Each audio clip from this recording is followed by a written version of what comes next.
Students, मैं Jyoti Sharma daily current affairs की class में आप सभी का स्वागत करती हूँ। तो स्टूडेंट्स, डेली करंट अफेयर्स के अंतर्गत पहले हम जो क्वेश्चन हमने कल पढ़े थे उनका रिवीजन करते हैं। क्वेश्चन नंबर 1, हाल ही में राज्यपाल कलराज मिश्र द्वारा महाराजा गंगा सिंह विश्वविद्यालय बीकानेर का कुलपति किसे नियुक्त किया गया है? तो ये नियुक्त किया गया है मनोज दीक्षित को। प्रश्न नंबर 2, हाल ही में मुख्यमंत्री द्वारा स्वीकृति प्राप्त बीकाजी सोलंकी, संत ईसरदास और रामस्नेही संप्रदाय के संतों के पैनोरमा कहाँ बनाए जाएंगे? तो इनके पैनोरमा पाली, बाड़मेर और शाहपुरा में बनाए जाएंगे। क्वेश्चन नंबर 3, गुरु गोरखनाथ बोर्ड के गठन को सरकार द्वारा किस जाति या वर्ग को मूलभूत सुविधा उपलब्ध करवाने हेतु मंजूरी प्रदान की गई है? तो ये मंजूरी प्रदान की गई है जोगी, योगी या नाथ जाति को। प्रश्न 4, फिल्मों को प्रमोट करने हेतु राजस्थान टूरिज्म ने कौन सी टैगलाइन जारी की है? तो ये टैगलाइन जारी की है राजस्थान लगे कुछ अपना सा। प्रश्न 5, राजस्थान में नवगठित जिलों का स्थापना कार्यक्रम कब आयोजित हुआ? तो ये आयोजित हुआ 7 अगस्त को आयोजित हुआ। प्रश्न नंबर 6, राजीव गांधी ओलंपिक खेल का शुभारंभ कब किया गया? तो ये 5 अगस्त को जयपुर से इसका क्या किया गया? शुभारंभ किया गया। अब स्टूडेंट्स, आप सबके प्यार और विश्वास और आप सबके प्रोत्साहन से आज अपनी 50 क्लास पूरी हो चुकी है। 50वीं क्लास है आज राजस्थान ये डेली करंट अफेयर्स की। अब नेक्स्ट क्वेश्चन पर आगे बढ़ते हैं। क्वेश्चन नंबर 1, राजस्थान की किस योजना को digital transformation in social sector श्रेणी में गोल्ड अवार्ड मिला है? तो ये किसको मिला है? ये मिला है जन आधार योजना को। किसको? जन आधार योजना को। तो जन आधार योजना की घोषणा कब हुई थी स्टूडेंट्स? तो इसकी घोषणा हुई थी बजट 2019-20 में इसकी क्या की गई थी? घोषणा की गई थी और इसकी शुरुआत 2019-20 में ही हुई थी और 18/12/2019 को इसकी टैगलाइन भी जारी की गई थी और इसकी टैगलाइन क्या थी? एक नंबर, एक कार्ड और एक पहचान। और यह जो जन आधार योजना है, यह वर्तमान में राजस्थान सरकार की जो भी कोई मतलब सरकारी योजना आती है तो उसमें हमें किसकी जरूरत पड़ती है? जन आधार की जरूरत पड़ती है। इसे एक तरीके से कहा जाए तो यह राजस्थान का एक तरीके से क्या बना दिया है? इसको राशन कार्ड बना दिया है राजस्थान का। और ये ऐसा कब से किया गया है? तो ये ऐसा अप्रैल 2022 से किया जा रहा है। और यह जो पुरस्कार मिला है ये किसने ग्रहण किया है? तो यह राजस्थान की महिला एवं बाल विकास मंत्री ममता भूपेश ने ग्रहण किया। यह योजना आयोजना विभाग की है और फ्लैगशिप कार्यक्रमों में यह सम्मिलित है। और जो ममता भूपेश आती है वो आयोजना विभाग की भी मंत्री है। और इनका विधानसभा क्षेत्र कौन सा है स्टूडेंट्स? तो इनका विधानसभा क्षेत्र है शिकराई। अब नेक्स्ट क्वेश्चन पर आगे बढ़ते हैं। क्वेश्चन नंबर 2, सदी की महामारी कोरोना एवं मीडिया पुस्तक की रचना किसने की? तो इसकी रचना की थी डॉक्टर संगीता शर्मा ने। कौन सी पुस्तक की रचना? सदी की महामारी एवं कोरोना एवं मीडिया पुस्तक। तो ये संगीता शर्मा ने की थी इसकी रचना। और इन्होंने अपनी पुस्तक की प्रति किसे भेंट की? तो इन्होंने अपनी पुस्तक की प्रति हमारे राज्य के राज्यपाल श्री कलराज मिश्र जी को इन्होंने अपनी प्रति भेंट की। नेक्स्ट क्वेश्चन पर आगे बढ़ते हैं। Question number 3, Mehrangarh museum trust द्वारा 22वां मारवाड़ रत्न अवार्ड किसे दिया गया है? तो ये किसे दिया गया है? ये दिया गया है पंडित हरिप्रसाद चौरासिया को। और स्टूडेंट्स, ये मेहरानगढ़ दुर्ग कहाँ स्थित है? तो यह जोधपुर में चिड़ियाटूट की पहाड़ी पर स्थित है। और स्टूडेंट्स, जोधपुर में हाल ही में राज्यपाल महोदय आए तथा इनके द्वारा एक अवार्ड का वितरण किया गया। उसका नाम है महाराजा हनुवंत सिंह मारवाड़ संगीत रत्न अवार्ड 2023। ये किसको दिया गया? ये भी पंडित हरिप्रसाद चौरसिया को दिया गया। यह अवार्ड मेहरानगढ़ दुर्ग के अंदर एक ट्रस्ट बना हुआ है, मेहरानगढ़ म्यूजियम ट्रस्ट। इसके द्वारा यह अवार्ड दिया जाता है। और इस ट्रस्ट की स्थापना कब हुई? तो इसकी स्थापना हुई थी स्टूडेंट्स 1972 ईस्वी में इसकी स्थापना हुई थी। और हाल ही में इस ट्रस्ट के द्वारा क्या हुआ, एक एडॉप्ट ए हेरिटेज योजना चलाई गई, मतलब एक एडॉप्ट ए हेरिटेज योजना आई। इस योजना के तहत इसमें क्या किया जाता है कि एक स्थान को एडॉप्ट किया जाता है। और इसने एक स्थान को एडॉप्ट किया जिसका नाम है मंडोर्ग दुर्ग, जिसको वापस संवारने और वापस से तैयार करने की जिम्मेदारी किसकी होगी? इस ट्रस्ट की होगी। इसके अलावा इसके द्वारा एक अवार्ड का वितरण किया जाता है, उसको मारवाड़ रत्न अवार्ड भी कहा जाता है। ये अलग अलग श्रेणियों में तथा अलग अलग व्यक्तियों को दिया जाता है। तथा मारवाड़ रत्न अवार्ड 2023 जिसमें 2 अंतर्राष्ट्रीय अवार्ड भी आते हैं और ये अंतर्राष्ट्रीय स्तर पर भी दिए जाते हैं। जैसे पहला है राव सिंहा सम्मान 2023 का यह अवार्ड, राव सिंहा सम्मान 2023 का यह अवार्ड किसे दिया गया है? तो ये अवार्ड दिया गया है अश्विन वैष्णव को। स्टूडेंट्स ये मोस्ट है, इसका जरूर ध्यान रखें। अश्विन वैष्णव को दिया गया था जो कि भारत के क्या थे? रेल मंत्री। और दूसरा आता है सर प्रताप सम्मान, ये मिसेज एन विसेंट को दिया गया था। किसको दिया गया था? मिसेज एन विसेंट को दिया गया। इसके अलावा एक कोमल कोठारी सम्मान भी दिया गया। कौन सा सम्मान दिया गया? कोमल कोठारी सम्मान। ये कालूनाथ कालवेलिया को दिया गया था। कोमल कोठारी सम्मान किसे दिया गया था? कालूनाथ कालवेलिया को दिया गया था। एक महाराजा हनुवंत सिंह अवार्ड साइंस के क्षेत्र में दिया जाता है और ये किसे दिया गया? ये दिया गया डॉक्टर रमेश रलिया को दिया गया। और डॉक्टर रमेश रलिया किससे संबंधित है? तो इनका संबंध नैनो यूरिया से है।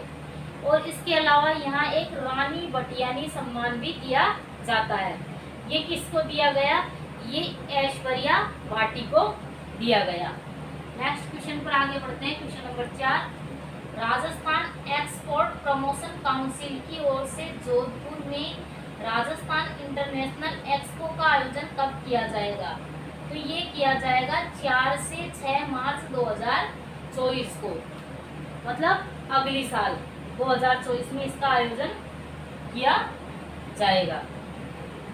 तो स्टूडेंट्स राजस्थान में एक संगठन कार्य करता है जिसका नाम है राजस्थान एक्सपोर्ट प्रमोशन काउंसिल।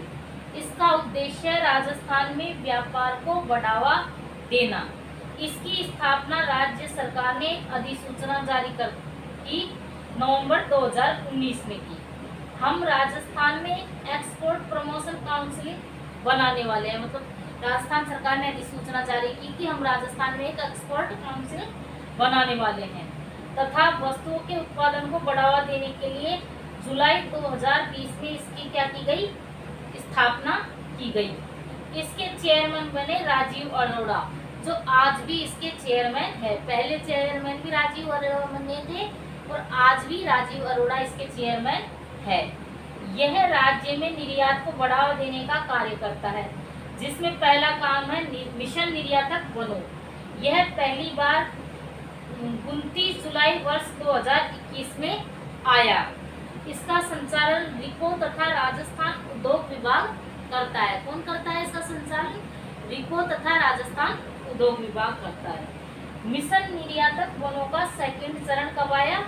ये आया 5 दिसंबर 2022 को आया और इसका संचालन राजस्थान एक्सपोर्ट प्रमोशन काउंसिल कर रहा है। इसके द्वारा एक दूसरा काम किया, राजस्थान इंटरनेशनल एक्सपो का आयोजन किया गया। इसके प्रथम संस्करण का आयोजन जोधपुर में 20 से 22 मार्च 2023 तक हुआ। प्रथम संस्करण का आयोजन कब से हुआ? 20 से 22 मार्च 2023 तक हुआ। इस प्रथम संस्करण का उद्घाटन 20 मार्च 2022 को तब हुआ जब इसकी क्या की गई थी? घोषणा की गई। और दूसरा क्या है? प्रतिवर्ष इसका मतलब एक तो बात ये कही गई कि प्रतिवर्ष इसका आयोजन किया जाएगा और इसका 20 मार्च 2022 को इसकी क्या की गई? उद्घाटन हो गया इसका और इसको प्रतिवर्ष आयोजित किया जाएगा। तो अब 2023 में तो ये हो चुका है, लेकिन अब ये 2024 में ये होने वाला है। कब होने वाला है? 2024 में। अब इसी के तहत इसका सेकंड संस्करण भी जोधपुर में आएगा, जो 4 से 6 मार्च 2024 को, तथा जोधपुर में हस्तशिल्प निदेशालय की भी क्या की जाएगी? स्थापना की जाएगी। अब नेक्स्ट क्वेश्चन पर आगे बढ़ते हैं। क्वेश्चन नंबर 5, हाल ही में चल रहे राजीव गांधी ओलंपिक खेल में हिस्सा लेने वाली हमीदा खान का संबंध राज्य के किस जिले से है? तो उनका संबंध है राज्य के उदयपुर जिले से। तो उदयपुर जिले का नाम आया है तो स्टूडेंट्स उदयपुर के में हाल ही में चर्चा में है गुलाब बाग, और गुलाब बाग में राजस्थान का प्रथम बर्ड पार्क स्थापित किया जा रहा है, तथा यहाँ देश की पहली सीएनजी से संचालित टॉय ट्रेन का भी संचालन किया जा रहा है, तथा देश की पहली महिला शिवा चौहान जो सर्वाधिक ऊंचाई पर तैनात है, तथा सर्वाधिक ऊंचाई पर तैनात है जो कौन से जिले की है? तो वो उदयपुर जिले की ही है, तथा राज्य की हनुमान जी की सबसे ऊंची प्रतिमा की स्थापना भी यहाँ पर की जा रही है। और उदयपुर में ही मिशन कोटड़ा चलाया गया, जो यहाँ के जिला कलेक्टर ताराचंद मीणा के द्वारा चलाया गया था। सामार बाग में संत संग्रहालय की स्थापना भी की गई। उदयपुर के सामोर बाग में संत संग्रहालय की क्या की गई? स्थापना की गई।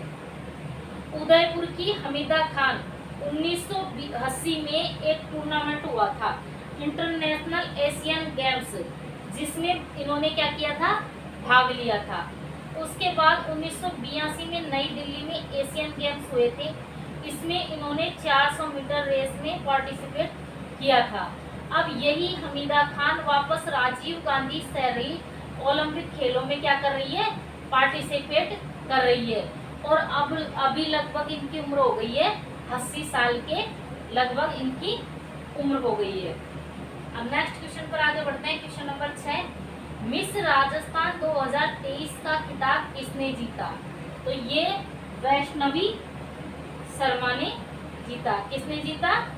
ये वैष्णवी शर्मा ने इसको जीता। अब इसमें तो ज़्यादा कुछ नहीं है स्टूडेंट्स, इसका नाम ही ध्यान रखना है।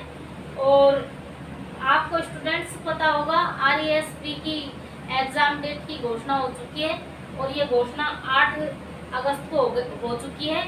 और आपको पता होगा 1 से 31 जुलाई तक RAS के फॉर्म भी फिल करवा लिए गए थे आपसे, और जो भी RAS की तैयारी कर रहा है उसको बिल्कुल तरीके से तैयारी करने का टाइम आ गया, क्योंकि अब 50 दिन ही बचे हैं, और 50 दिन के अंतर्गत मतलब बहुत ही शॉर्ट ट्रिक्स के साथ उनको पढ़ना पड़ेगा, और ज़्यादा से ज़्यादा समय अपना पढ़ाई पर ही फोकस करें, क्योंकि आपकी एग्ज़ाम RASP की जो एग्ज़ाम डेट है वो 1 अक्टूबर को होने वाली है। 1 अक्टूबर के दिन रविवार रहेगा, उस दिन आपकी ये एग्ज़ाम होगी। और अगर आपको इसके बारे में कुछ भी पता करना है तो आप गूगल पे RPSC डालकर क्लिक करें तो आपको पता लग जाएगा। 8 अगस्त की डेट में जो ये नोटिफिकेशन किया गया है, जारी किया गया है।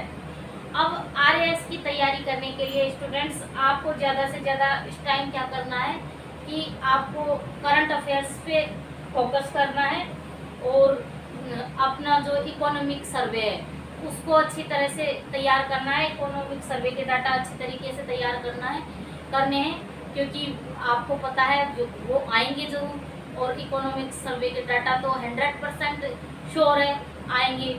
और डेली करंट अफेयर्स को आप बिल्कुल तैयार करें, क्योंकि डेली करंट अफेयर्स का भी बहुत अच्छा पार्ट रहता है इसके अंतर्गत। और पॉलिटिक्स के जो टॉपिक है उनको अच्छे से तैयार करें, और ज़्यादा से ज़्यादा राजस्थान जीके पर भी फोकस करें, क्योंकि राजस्थान जीके का भी बहुत बड़ा पार्ट रहता है। हाँ, थोड़ा बहुत इंडिया के पार्ट को अगर अपन छोड़ सकते हैं, वैसे तो छोड़ना तो किसी को भी नहीं है, लेकिन फिर भी छोड़ सकते हैं, तो इंडिया के पार्ट में से थोड़ा बहुत छोड़ सकते हैं, बाकी इन सबको तो अपन को कवर करके चलना पड़ेगा। और अपनी एग्ज़ाम के हिसाब से तैयारी करते रहे, पढ़ते रहे। Best of luck. और इसी के साथ आज अपनी करंट अफेयर्स की क्लास पूरी हुई। मैं कल कुछ नए क्वेश्चनों के साथ आपके सामने हाजिर होंगी। इस क्लास को ज़्यादा से ज़्यादा लाइक करें, शेयर करें, सब्सक्राइब करें। धन्यवाद।